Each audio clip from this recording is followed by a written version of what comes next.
الله أكبر.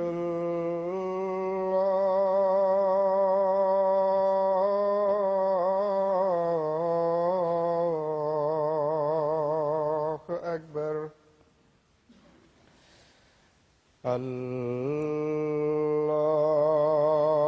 الله أكبر.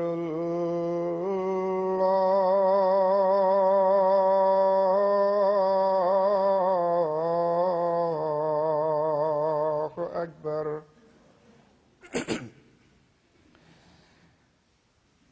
أشهد أن لا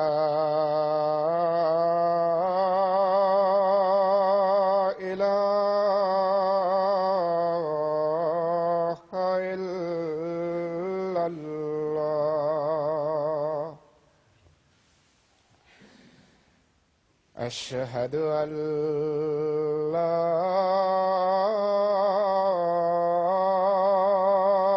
إله إلا الله. أشهد أن محمدًا رسول الله.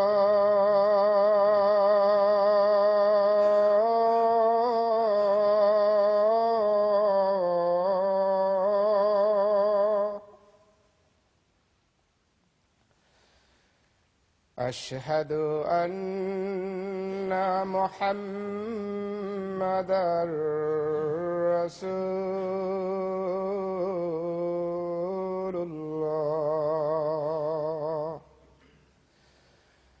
حي على الصلاة.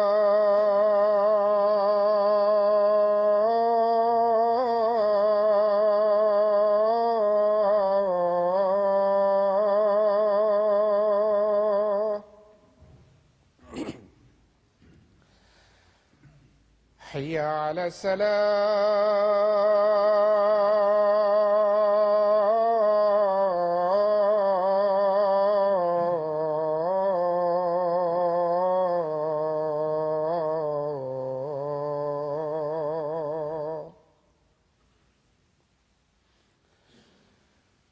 حي على الفلاح.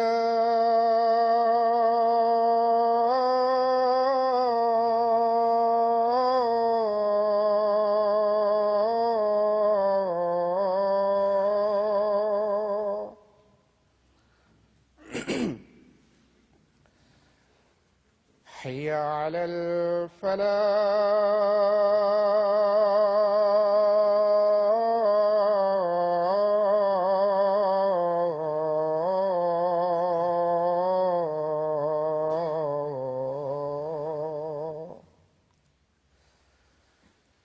الله أكبر.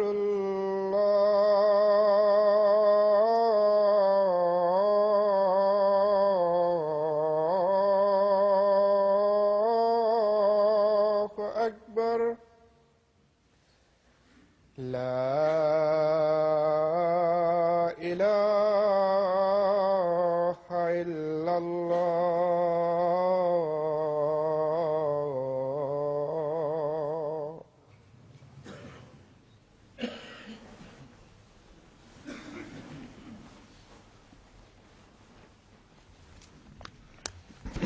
السلام عليكم ورحمة الله.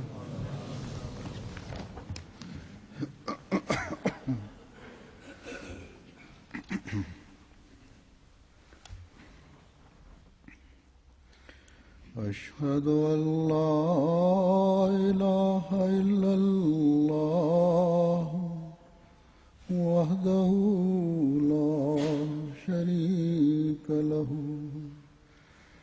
وأشهد أن محمدًا عبده ورسوله. أما بعد فأعوذ بالله من الشيطان الرجيم. بسم الله الرحمن الرحيم. الحمد لله رب العالمين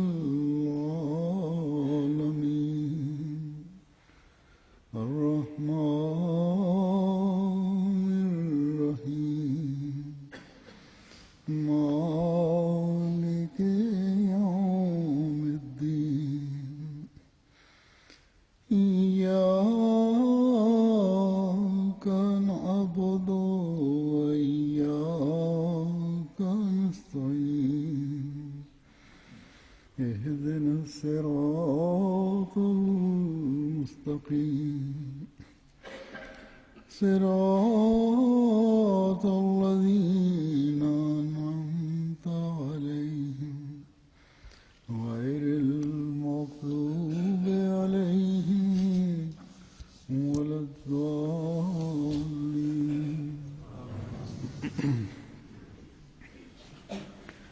سبح اسم ربك الأعلى الذي خلق فسوى والذي قدر فهدى.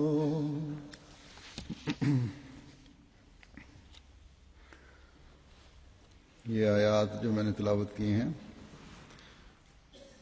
سورہ اعلیٰ کی پہلی 3 آیات ہیں، یعنی بسم اللہ کے علاوہ اس صورت کو جیسا کہ ہمارے ہاں عموماً طریق رائج ہے جمعہ اور عیدین میں پڑھا جاتا ہے پہلی رکعت میں، کیونکہ حدیث میں روایت ملتی ہے کہ حضرت صلی اللہ علیہ وسلم جمعہ اور عیدین پر پہلی رکعت میں سورہ اعلیٰ پڑھا کرتے تھے، اسی طرح دوسری رکعت میں سورۃ الغاشیہ پڑھا کرتے تھے. بس یہ اس سنت کی پیروی ہے جس کی وجہ سے جو حضرت صلی اللہ علیہ وسلم کی سنت ہے جس کی وجہ سے یہ صورتیں پڑھی جاتی ہیں. اسی طرح یہ بھی روایت ہے کہ حضرت صلی اللہ علیہ وسلم وطروں کی پہلی رکعت میں سورہ اعلیٰ پڑھا کرتے تھے اور دوسری رکعت میں سورۃ الکافرون اور تیسری رکعت میں بعض روایات میں آتا ہے سورہ اخلاص اور بعض میں یہ ہے کہ آخری 3 صورتیں، آخری 2 کل اور سورہ اخلاص.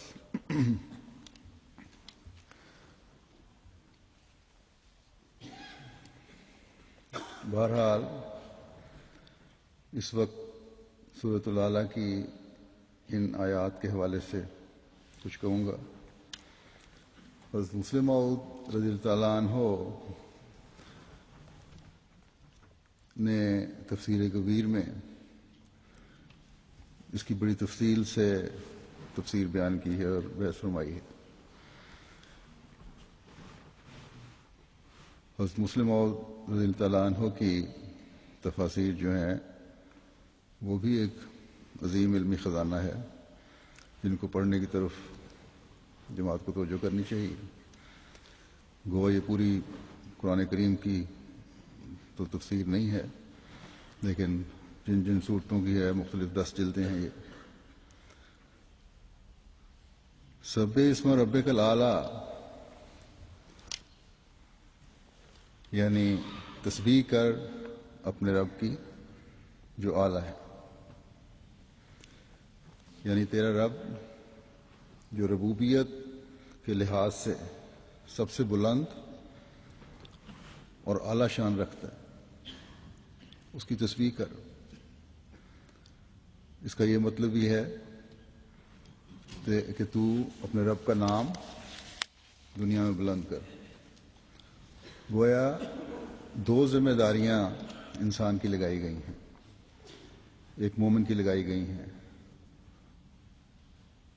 جو اس بات پر یقین رکھتا ہے کہ حضرت صلی اللہ علیہ وسلم اللہ تعالیٰ کے آخری نبی ہیں اور آپ پر شریعت کامل ہوئی، جن کو اللہ تعالیٰ نے ہمارے لیے کامل نمونہ بنایا اور آپ کے طریق پر چلنا ہم پر فرض قرار دیا. بس ہر اس شخص کی جو آپ کی طرف حقیقی رنگ میں منسوب ہوتا ہے اور ہونا چاہتا ہے، اس کا یہ فرض ہے کہ آپ کے اسوے پر چلنے کی کوشش کرے.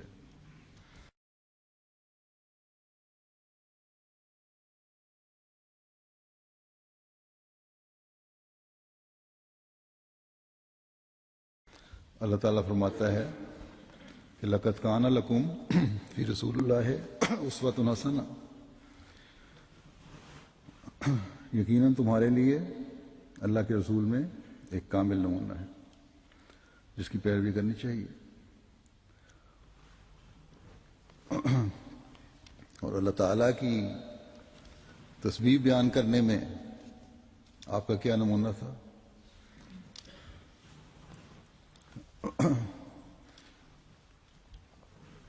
آپ کے صبح شام رات دن اللہ تعالیٰ کے ذکر سے پر گزرتے تھے۔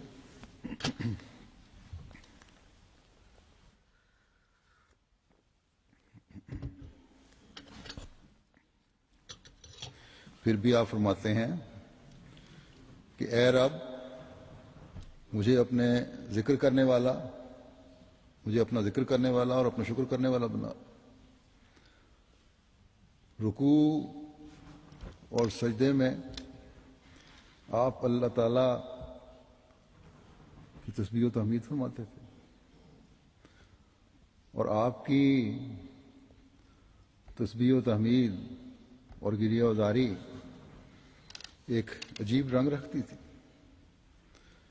رکوع میں جب سبحان ربی العظیم سے اپنے عظیم رب جو رب العالمین ہے اس کی بزرگی اور برتری کا ذکر فرماتے ہیں، تو کھڑے ہو کر پھر سمع اللہ لمن حمدہ کہہ کر پھر اللہ تعالیٰ کی بے شمار حمد کی طرف توجہ فرماتے ہیں۔ آپ کے رکوع اور سجود اور قیام اور نماز کی جو ہر حرکت ہے اس کے بارے میں حضرت عائشہ نے فرمایا تھا ایک دفعہ پوچھنے پر کہ اس کی خوبصورتی اور لمبائی نہ پوچھو۔ سجدوں کی لمبائی کے بارے میں ایک روایت میں یہ ذکر ملتا ہے کہ حضرت عبد الرحمن بن عوف کہتے ہیں کہ حضرت صلی اللہ علیہ وسلم ایک دن مسجد میں تشریف لائے اور قبلہ رو ہو کر سجدے میں چلے گئے۔ بہت لمبا سجدہ کیا، اتنا لمبا کہ میں آپ کو دیکھ کر پریشان ہو گیا، بلکہ یہاں تک میری پریشانی بڑھی کہ مجھے گمان ہونے لگا کہ اللہ تعالیٰ نے آپ کی روح قبض کر لی۔ اس پریشانی کی حالت میں میں آپ کے قریب پہنچا تو آپ سجدے سے اٹھ بیٹھے۔ آپ نے فرمایا کون ہے؟ میں نے عرض کی کہ یا رسول اللہ میں عبد الرحمن ہوں۔ پھر میں نے عرض کیا کہ اے اللہ کے رسول، یہ آپ کا لمبا سجدہ اتنا زیادہ لمبا ہو گیا تھا یہ سجدہ کہ مجھے اندیشہ ہوا کہ کہیں آپ کی روح تو قبض نہیں ہو گئی۔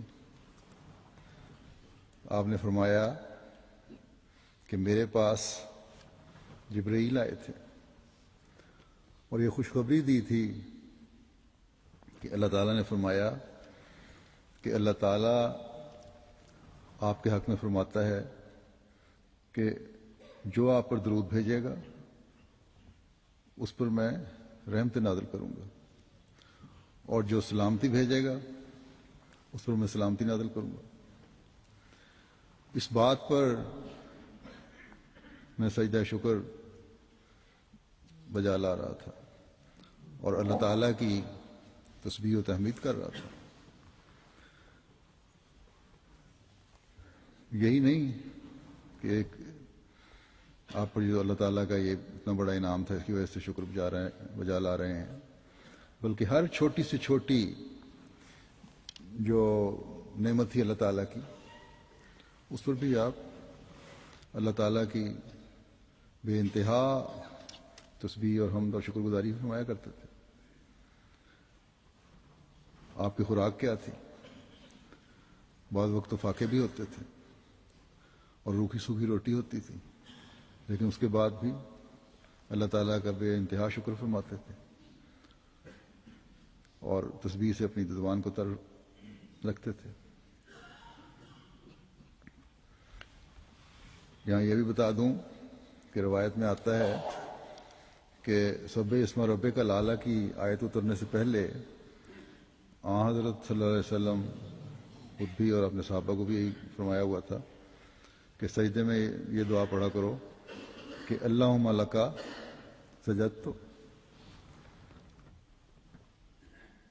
لیکن اس آیت کے بعد آپ نے پھر سبحان ربی الاعلی کی دعا سکھائی.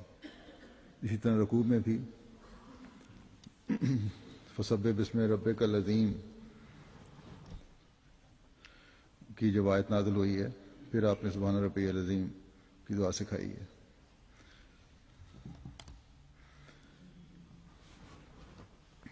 آپ نے اللہ تعالیٰ کی تسبیح کرنے کے طریق کس طرح سکھائے, کس طرح ہر وقت آپ کے دل میں اللہ تعالیٰ کی بزرگی اور برتری کا خیال رہتا تھا اور رہنمائی فرماتے تھے. اس بارے میں ایک روایت میں حضرت جویریہ بیان کرتی ہیں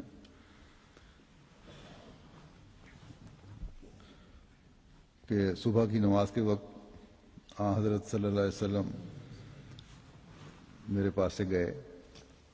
اس وقت میں مصلی پر بیٹھی تھی اور دن چڑھے جب آپ واپس آئے تو میں اس وقت بھی مصلی پر بیٹھی ہوئی تھی اور ذکر کر رہی تھی, تسبیح کر رہی تھی. تو آپ نے پوچھا تم صبح سے اس حال میں یہاں کیا بیٹھی کر رہی ہو؟ میں نے عرض کی کہ میں تسبیح کر رہی ہوں, اللہ تعالیٰ کے ذکر کر رہی ہوں. آپ نے فرمایا میں نے اس کے بعد جب سے میں یہاں سے گیا ہوں اور اب آیا ہوں صرف 4 کلمات 3 دفعہ دہرائے ہیں. اگر ان کلمات کا موازنہ میں تمہارے اس سارے وقت کے ذکر اور تسبیح سے کروں تو میرے کلمے جو ہیں وہ بھاری ہیں, جو یہ ہیں کہ سبحان اللہ ہے عدد خلقہ ہی, سبحان اللہ ہے رضا نفسہ ہی, سبحان اللہ ہے زنت عرشہ ہی, سبحان اللہ ہے مداد کلماتہ ہی. اللہ پاک ہے اس قدر جتنی اس کی مخلوق ہے, اللہ پاک ہے جس قدر اس کی ذات یہ بات پسند کرتی ہے, اللہ پاک ہے جس قدر اس کے عرش کا وزن ہے,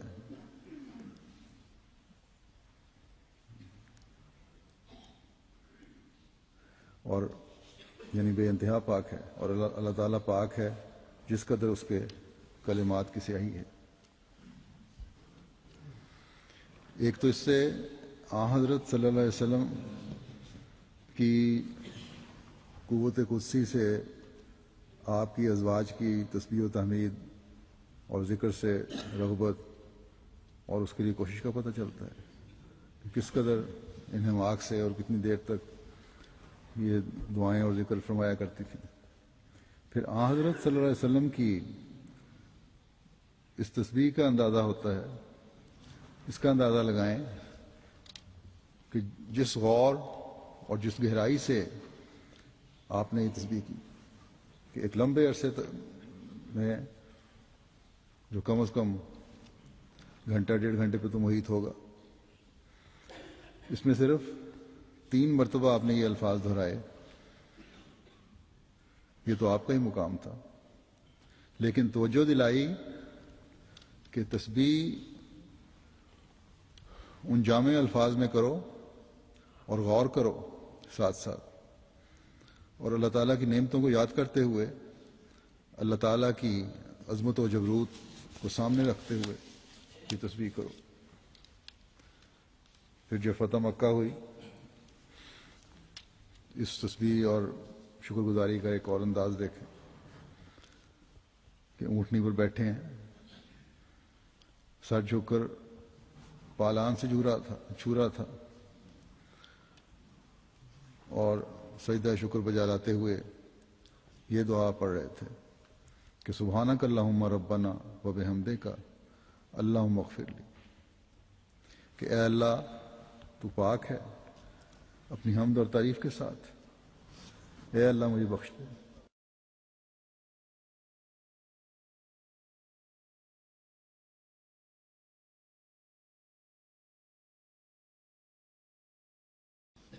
یہ معیار حاصل کرنے کے بعد جب خدا تعالیٰ نے آپ کی امت کے افراد سے اپنی محبت کو بھی آن حضرت صلی اللہ علیہ وسلم کی پیروی کے ساتھ مشروط کیا ہے، آپ اللہ تعالیٰ کی تسبیح و تحمید کے ساتھ، شکر گزاری کے ساتھ اپنی مغفرت طلب فرما رہے ہیں۔ بس یہ نمونے ہیں آپ صلی اللہ علیہ وسلم کے، انفرادی طور پر بھی تسبیح و تحمید کے طریق سکھا رہے ہیں تاکہ اللہ تعالیٰ کی بزرگی اور تقدیس کا اظہار حقیقی رنگ میں کرنے کا پتہ چلے۔ امت کے آپ کے لیے درود و سلامتی بھیجنے پر تسبیح و تحمید اور شکر گزاری کا وہ اظہار فرمایا کہ جس کی مثال نہیں مل سکتی۔ ایک شکر گزاری اس لیے کہ خدا تعالیٰ نے مجھ پر درود کو اس قدر اہمیت دی ہے کہ یہ امت کے لیے بخشش کا سامان ہو گیا ہے، اور ایک اللہ تعالیٰ کی تسبیح اس لیے کہ کس طرح اللہ تعالیٰ میری امت کو بخشنے کا سامان فرما رہا ہے اور کیا مقام اللہ تعالیٰ مجھے عطا فرما رہا ہے۔ پھر جب اللہ تعالیٰ نے فتح مکہ کی صورت میں کامیابی عطا فرمائی تو تسبیح و تحمید اور شکر گزاری کا وہ اعلیٰ نمونہ ہے اور عاجزی کا وہ اعلیٰ نمونہ ہے جس کی مثال نہیں ملتی۔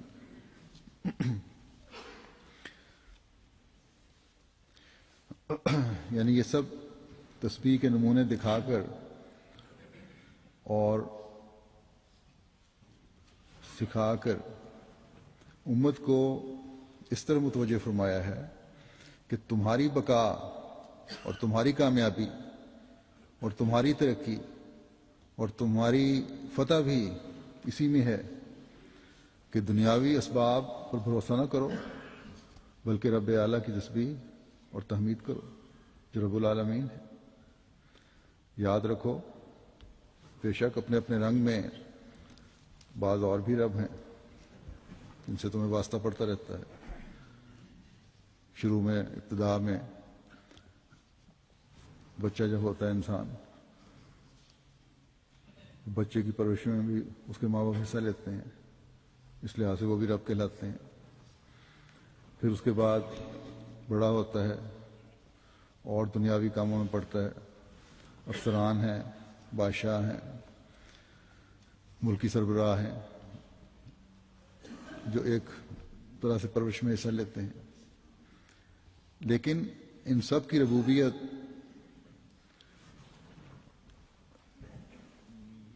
جو ہے وہ نقائص سے پر ہے، کامل نہیں ہے۔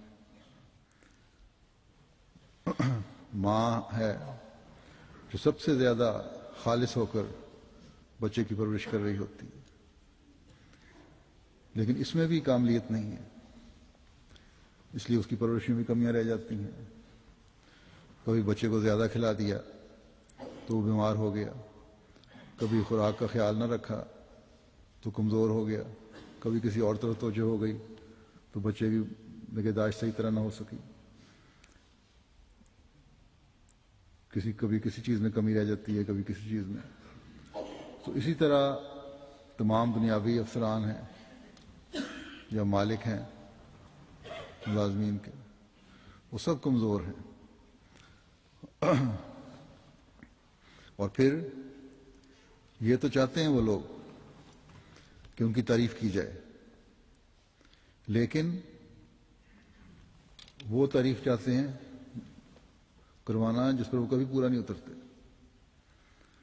اور یوں اکثر جھوٹی تعریفیں اور خوش آمدیں کرنی پڑتی ہیں، جس سے پھر انسان کو جھوٹی خوش آمدیں کر کے تعریفیں کر کے طبیعت میں بعض دفعہ منافقتی پیدا ہو جاتی ہے۔ لیکن رب اعلیٰ وہ ہے جو ہر عیب سے پاک ہے، جس کی تعریف حقیقی ہے، جس نے رحمانیت کے جلوے دکھاتے ہوئے بھی پرورش کے انتظام کیے ہیں، اور جو رحیمیت کے جلوے دکھاتے ہوئے بھی اپنے بندوں کے لیے بے انتہا فضل نازل فرماتا ہے، دعاؤں کو سنتا ہے، وہ مجیب بھی ہے۔ غرض کہ اس کے بے انتہا اور بھی نام ہے، صفاتی نام ہے، جس کے مطابق وہ اپنے بندوں سے سلوک بھی کرتا رہتا ہے۔ بس ایک مومن کو چاہیے کہ سب اسم ربک الاعلی پر عمل کرتے ہوئے اس کامل الصفات اور اعلی رب کی تسبیح کرتا رہے، اور اس کی تمام خیر کی جو صفات ہیں ان سے حصہ لینے کی کوشش کرے، اور اس کی ناراضگی اور پکڑ سے بچنے کی کوشش کرے۔ ہر خیر کے ساتھ شر بھی ہوتا ہے۔ اللہ تعالیٰ سے تمام قسم کے شرور سے بچنے کی دعا کرنی چاہیے، اور حقیقی تسبیح کرنے والے کو اللہ تعالیٰ یقیناً اپنی پناہ میں لے لیتا ہے۔ قرآن کریم میں تسبیح کے ذکر میں پہ جو بیان ہوا ہے اس میں نمازوں کو بھی تسبیح کے ساتھ ملایا گیا ہے، یعنی نمازیں بھی ایک قسم کی تسبیح ہیں، بس ان کی پابندی کرنا اور باقاعدگی سے ادا کرنا یہ بھی ضروری ہے، تبھی سب اسم ربک الاعلی کا صحیح ادراک حاصل ہوگا۔ پھر جیسا کہ میں نے بیان کیا کہ اس کا ایک مطلب یہ بھی ہے کہ اپنے رب کے نام کو دنیا میں بلند کرنا، یہ بھی حکم ہے، اپنے رب کے نام کو دنیا میں بلند کر۔ اس بارے میں جب سب سے اول حضرت صلی اللہ علیہ وسلم کی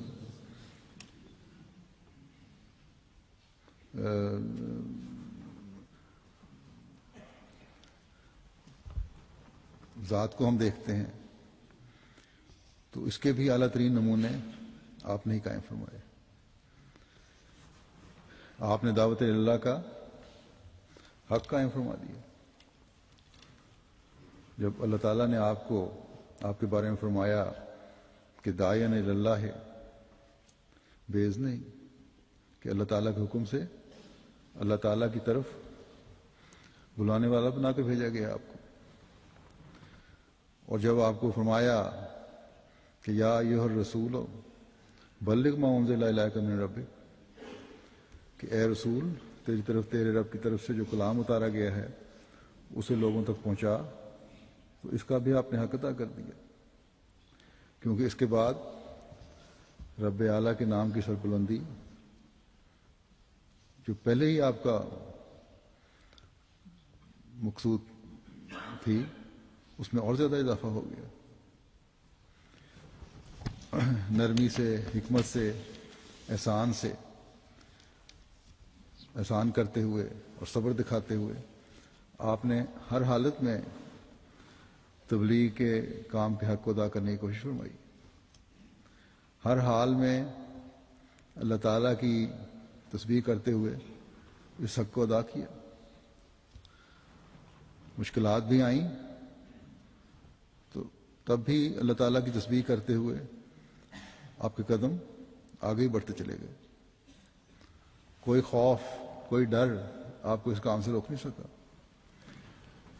یہی روح آپ کی قوت قدسی نے صحابہ میں بڑھتی تھی۔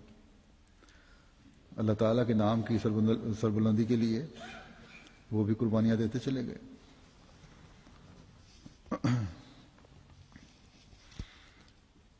پھر اللہ تعالیٰ فرماتا ہے کہ الذی خلق فسوی، یعنی جس نے پیدا کیا پھر ٹھیک ٹھاک کیا. اس کے یہ معنی ہے کہ اللہ تعالیٰ نے انسان کو اس حالت میں پیدا کیا ہے کہ اس کے اندر تمام ضروری طاقتیں رکھتی ہیں اور ترقی کے مادے اس میں موجود ہیں. عموماً ایک نارمل انسان کی جو پیدائش ہوتی ہے بچے کی، تو اس میں تمام ضروری طاقتیں بھی موجود ہوتی ہیں، اور جوں جوں اس کی نشو و نما ہوتی رہتی ہے اور جس طرح پہلے بھی زمانوں میں ہوتی رہی، ان طاقتوں میں اس ماحول کے لحاظ سے نکھار پیدا ہوتا چلا جاتا ہے. بے شک بعض ذہنی اور جسمانی لحاظ سے کمزور بھی ہوتے ہیں، لیکن یہ عمومی حالت نہیں ہے.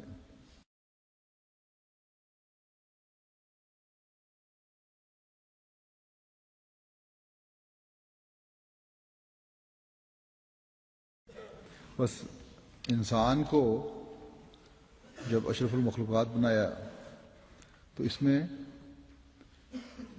ذہنی صلاحیتیں بھی ایسی رکھی کہ اگر ان کو صحیح طور پر استعمال کیا جائے تو تمام مخلوق کو وہ زیر کر لیتا ہے. وہ اللہ تعالیٰ کی صفات کا پرتاؤ انسان بن سکتا ہے، اور اس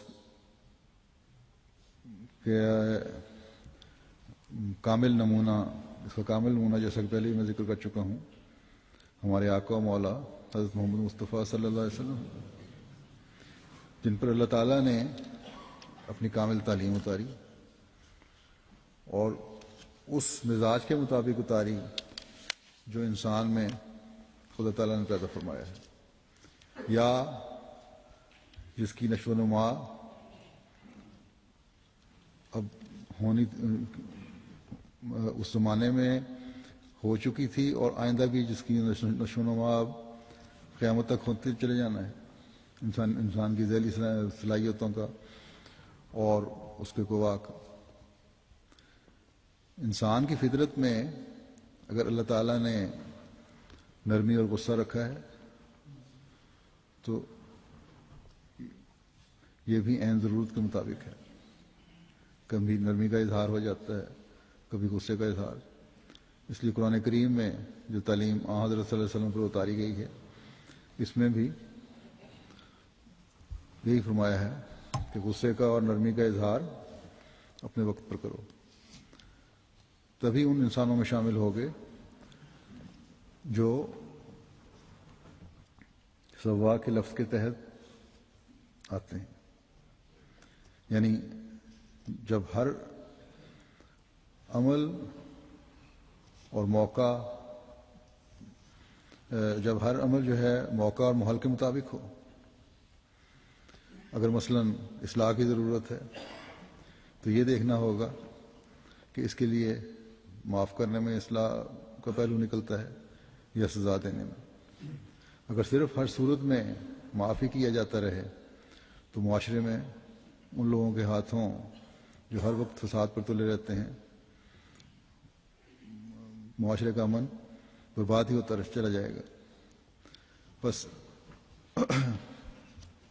ایک عقل مند اور اللہ تعالیٰ کی طرف رغبت رکھنے والا انسان ہمیشہ اعتدال سے کام لیتا ہے.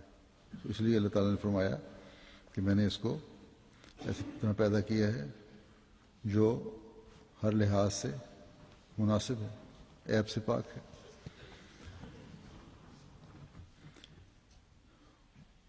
ایک عقل مند انسان کا ہر عمل اور فعل موقع اور ماحول کے مناسب حال ہوتا ہے. خلق فسوی کا یہ مطلب بھی ہے کہ اس میں جب خرابیاں پیدا ہوتی ہیں تو اس عیب کو درست کرنے کے لیے بھی خدا تعالیٰ سامان پیدا فرماتا ہے. بیماریاں ہیں تو ان کا علاج ہے، اور یہ علاج کے طریق بھی خدا تعالیٰ ہی سکھاتا ہے. بعض دہریہ کو یہ خیال کرتے ہیں کہ شاید ان کے دماغی صلاحیتوں کی وجہ سے آ گیا، لیکن حقیقت یہی ہے کہ اس کے پیچھے سب اللہ تعالیٰ کی قدرت کار فرما ہے. اور یہ باتیں پھر اللہ تعالیٰ کی ربوبیت کی طرف اشارہ کرتی ہیں. انسان کو اللہ تعالیٰ نے ایسا ذہن عطا فرمایا ہے کہ وہ اپنی ضروریات کے لیے، سہولیات کے لیے ایجادات کرتا چلا جا رہا ہے. علاج ہے مثلا بیماریوں کے خلاف، تو اس کے بھی نئے نئے طریق نکال رہا ہے. بہت سی بیماریاں جو پہلے نہیں ہوتی تھیں یا پتہ نہیں تھا، اتنی صلاحیت نہیں تھی، جب اللہ تعالیٰ نے صلاحیت پیدا کی، انسان کی نشو و نما، ذہنی اور جسمانی طاقتیں بڑھائیں، تو وہ ان چیزوں کے بعد ایسی باتیں بھی نئی نئی اس کے ذہن میں پیدا ہو گئیں، ان کو استعمال کر کے وہ اپنی زندگی کو مزید بہتر بنا سکتا ہے. مثلا دل ہے انسان کا، پہلے تو کسی کو پتہ نہیں لگتا تھا، یا انسانی زندگی اتنی سخت تھی کہ جو اکثر ورزش کی وجہ سے اور اپنے دوسری مصروفیات کی وجہ سے اور خوراک کے ایسی خوراک ہونے کی وجہ سے جو دل کو نقصان نہیں پہنچاتی، دل کی بیماریاں نہیں تھیں. لیکن جہاں جہاں جو انسان کے بعض صلاحیتیں بڑھتی چلی گئیں، بیماریاں بڑھتی چلی گئیں، دل کی بیماریاں بھی ان میں سے ایک ہے. تو اس کا علاج کا طریقہ آپریشن کے ذریعے سے اللہ تعالیٰ نے انسان کو سمجھایا. پھر اس میں ترقی ہوئی تو ایک اور طریقہ اینجیوپلاسٹی کا سمجھایا جو اس سے زیادہ آسان ہے، اور اب مزید ریسرچ ہو رہی ہے اسٹیم سیل کے ذریعے علاج کی. تو بہرحال اللہ تعالیٰ انسانی صلاحیتوں کو اجاگر کرتا چلا جاتا ہے، ساتھ ساتھ اس کی ضروریات کے مطابق. اور یہ اللہ تعالیٰ کی ربوبیت ہے. یہ وہ اعلیٰ رب ہے جس کی تعریف ایک بندے پر فرض ہے.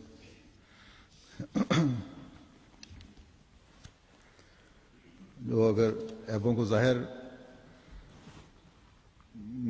فرماتا ہے تو اس کے لیے پھر اس کا مداوع اور اس کا علاج بھی سمجھا دیتا ہے. ایک موحد جب بھی نئی ریسرچ دیکھتا ہے تو اسے خدا تعالیٰ کے فضل کی طرف منسوب کرتا ہے.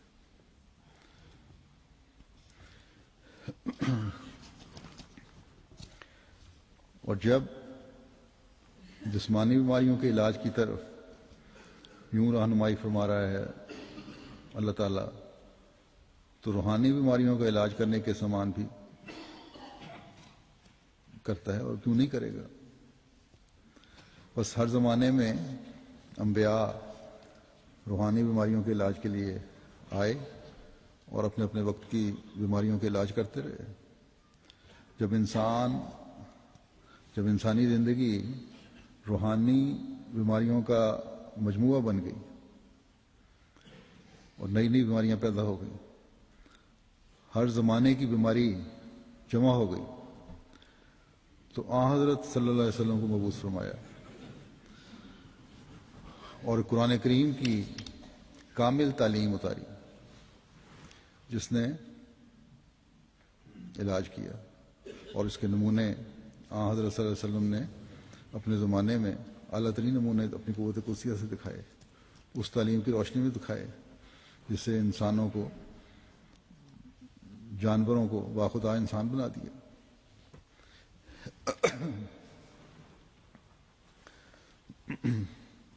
لیکن ایک زمانے کے بعد جب مسلمان بھی اس تعلیم کو سمجھنے اور اس پر عمل کرنا بھول گئے، اس کو سمجھنے قاصر ہو گئے اور اس پر عمل کرنا بھول گئے، تو اللہ تعالیٰ نے مسیح موعود کو اپنے وعدے کے مطابق بھیجا، جنہوں نے پھر اس تعلیم میں سے جو قرآن کریم کی صورت میں موجود تھی علم و عرفان کے موتی نکال کر ہماری بیماریوں کے علاج کیے.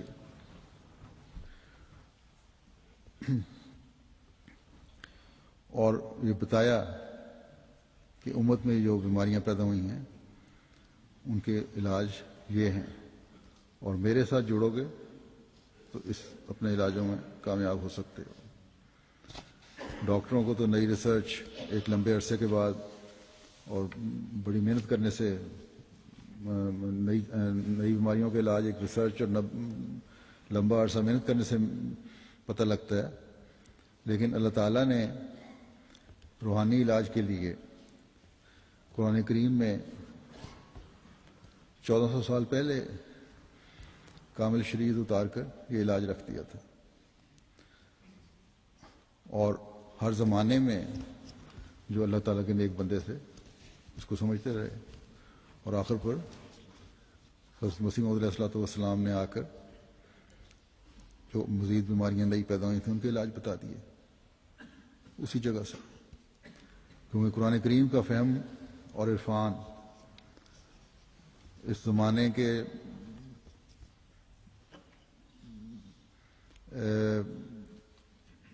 مطابق، بیماریوں کے مطابق آپ کو اللہ تعالیٰ نے عطا فرمایا تھا. اور پھر جب ہر قسم کی ناسخ و منسوخ سے کے الزام سے الزام سے پاک کر دیا اس کلام کو، قرآن کریم کو، تو پھر ہی پتہ لگ سکتا تھا کہ کیا صحیح علاج ہے. اور یہ بھی کام حضرت مسیح موعود علیہ الصلوۃ والسلام نے ہی فرمایا.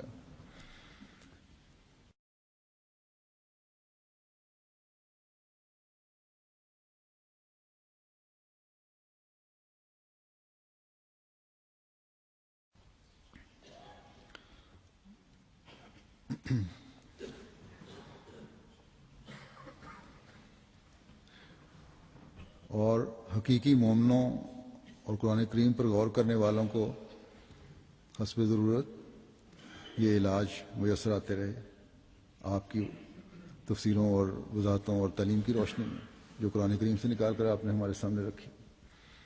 بس یہ جو سمجھتے ہیں لوگ کہ حضرت مسیح موعود علیہ الصلوۃ والسلام کے آنے کی ضرورت نہیں تھی یا کسی مصلح کے آنے کی ضرورت نہیں ہے، ان کی بیماریاں جو ہیں وہ ظاہر ہو کر پھر بڑھتی چلی جاتی ہیں اور بڑھتی چلی جا رہی ہیں.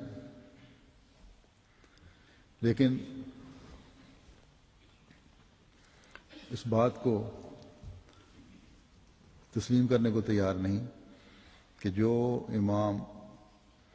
زمانے کا امام اللہ تعالیٰ نے بھیجا ہے اس کو قبول کریں. کیا یہ سب دشمنیاں جو ہیں جن میں اضافہ ہوتا چلا جا رہا ہے، خود کش حملے جو ہیں، قتل و غارت جو ہے، دہشت گردی جو ہے، کیا یہ اسلامی تعلیم ہے؟ خدا کے نام پر اور مذہب کے نام پر ظلم جو ہے یہ اسلام کی تعلیم ہے؟ یقیناً نہیں. صرف ان لوگوں نے ناسمجھی یا ڈٹائی کی وجہ سے اس تعلیم کو ماننے سے انکار کر دیا ہے جو حقیقی تعلیم حضرت مسیح موعود علیہ الصلوۃ والسلام پیش فرما رہے ہیں. یہ سب چیزیں جو ہیں جس پہ آج کل عمل ہو رہے ہیں مسلمانوں کے، یہ تو اپنے عارضی ربوں کو خوش کرنے کے لیے ہیں، جبکہ مسیح موعود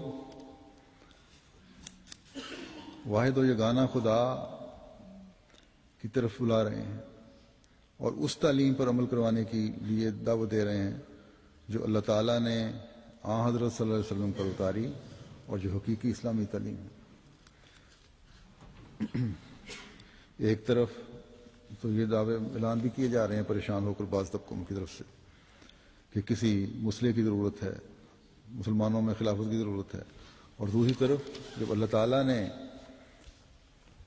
معالج بھیجا ہے اس چیز کو ٹھیک کرنے کے لیے اپنے سامان پیدا فرمائے ہیں تو اس کو قبول کرنے کو یہ لوگ تیار نہیں. پھر اللہ تعالیٰ فرماتا ہے والذی قدر فہد، جس نے طاقتوں کا اندازہ کیا اور ہدایت دی۔ اس کا تعلق بھی پہلی آیت سے ہے۔ اس بارے میں حضرت مسلم موعود رضی اللہ عنہ نے فرمایا ہے کہ قدر فہدہ کے دو معنی ہوں گے، جیسا کہ پچھلی آیت میں بتایا گیا ہے کہ چونکہ انسان میں ترقی کی استعداد رکھی گئی تھی اور اسے کامل القوا بنایا گیا تھا، خدا تعالیٰ نے اس کی طاقتوں کا اندازہ کر کے اس کے متواتر ترقی کرتے چلے جانے کے ذرائع مہیا کیے ہیں۔ یعنی پہلے پیدائش کو اس تعلیم اور طاقت کے مطابق کیا، پھر تعلیم بھجوائی۔ یعنی جوں جوں ذہنی اور جسمانی طاقتوں نے ترقی کی، اللہ تعالیٰ نے اس کے مطابق ہدایت کے سامان پیدا فرمائے۔ اور دوسرے معنی یہ ہیں کہ جب بھی انسان کج ہوا، اللہ تعالیٰ نے اس کی ضرورت کے مطابق ہدایت بھجوا دی۔ اور جیسا کہ پہلے ذکر ہو چکا ہے کہ یہ ہدایت کامل طور پر حضرت صلی اللہ علیہ وسلم کے ذریعے نازل فرمائی، تاکہ انسان اللہ تعالیٰ کے حقوق کا بھی صحیح ادراک کر سکے اور اپنی ذمہ داریوں کو سمجھے اور بندوں کے حقوق بھی ادا کرے۔ بس جب یہ ہدایت آ گئی تو اس کے مطابق ہی اب ایک مومن کو چلنا ہے، اور اگر سمجھ نہیں آتی تو پھر جو امام، جو معالج اللہ تعالیٰ نے بھیجا ہے اس کی طرف رجوع کرنا ہوگا۔ اسی میں دنیا کی بقا ہے، جس کے لیے پہلی آیت میں بھی اللہ تعالیٰ نے طریق بیان فرمایا ہے کہ اللہ تعالیٰ کی تسبیح اور اس کی عبادت کی ضرورت ہے اور اس بھیجے ہوئے کو ماننے کی ضرورت ہے۔ اور اللہ تعالیٰ سے اگر سمجھ نہیں آتی تو پھر اللہ تعالیٰ سے خالص ہو کر مدد مانگی جائے کہ اللہ تعالیٰ صحیح رہنمائی فرمائے تاکہ ہم اس کا حق ادا کر سکیں۔ اور دوسرے، اس تسبیح کے ساتھ اللہ تعالیٰ کے پیغام کو دنیا تک پہنچانا بھی فرض ہے، اور یہی جو ہے وہ ہر قسم کی کجی سے پاک ایک مومن کی نشانی ہے۔ اللہ تعالیٰ ہمیں توفیق عطا فرمائے کہ ہم خالص ہو کر اس کی بھیجے ہوئے کے ساتھ جوڑ کر اس تعلیم کے مطابق عمل کرنے والے ہوں اور صحیح رنگ میں تسبیح کرنے والے ہوں، اس کی عبادت کرنے والے ہوں اور اس کے پیغام کو پہنچانے والے ہوں۔ مصر کے احمدیوں کے لیے میں پھر خاص طور پہ دعا کے لیے کہنا چاہتا ہوں۔ وہاں گزشتہ کچھ عرصے سے جماعت کے خلاف ایک شور اٹھا ہوا ہے اور ہمارے 12-13 کے قریب احمدی حراست میں ہیں، جن کا ابھی تک پتہ نہیں لگ رہا کیا بننا ہے، اس لیے ان کے لیے خاص طور پہ دعا کریں۔ اللہ تعالیٰ جلد ان کی رہائی کے بھی سامان پیدا فرمائے۔ شاید ان کا خیال ہے کہ اسیر بنا کر ان کو ایمان سے پھیر لیں گے۔ اللہ تعالیٰ کے فضل سے ہر احمدی جو ہے دنیا کے کسی بھی کونے میں رہنے والا، وہ اپنے ایمان کے لحاظ سے بڑا مضبوط ہے، اور انشاءاللہ تعالیٰ یہ بھی اسی طرح مضبوطی کا اظہار کر رہے ہیں اور کرتے چلے جائیں گے انشاءاللہ۔ اور یہی مجھے پیغام بھیج رہے ہیں کہ آپ فکر نہ کریں، انشاءاللہ ہمارے ایمان میں انشاءاللہ کوئی لغزش نہیں آئے گی۔ بلکہ گزشتہ دنوں ایک خاتون کو بھی گرفتار کر لیا تھا، پھر چھوڑ دیا۔ اور پاکستان کے احمدیوں کے لیے بھی دعا کریں، وہاں بھی کافی سخت حالات ہیں۔ اللہ تعالیٰ دنیا کو مسیح محمدی کے پیغام کو سننے کی اور سمجھنے کی اور ماننے کی توفیق عطا فرمائے، تاکہ ہر قسم کی کجیاں دنیا سے دور ہوتی چلی جائیں۔ اللہ تعالیٰ نے تو ذرائع مہیا فرما دی ہیں، جیسا کہ میں نے کہا، اب اس سے فائدہ اٹھانا بندوں کا کام ہے۔ اگر نہیں اٹھاتے تو پھر اللہ تعالیٰ کس طرح ٹھیک کرتا ہے، کیا سامان پیدا فرماتا ہے، یہ وہ بہتر جانتا ہے۔ اللہ تعالیٰ ہر ایک کو کسی بھی قسم کی آفت اور بلا اور تباہی سے محفوظ رکھے، اور اپنی طرف جھکنے والے خالص بندہ بننے کی توفیق عطا فرمائے.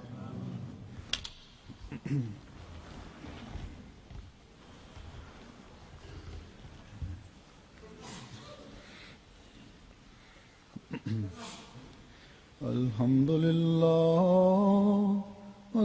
لله نحمده ونستعينه ونستغفره ونؤمن به ونتوكل عليه ونعوذ بالله من شرور أنفسنا ومن سيئات أعمالنا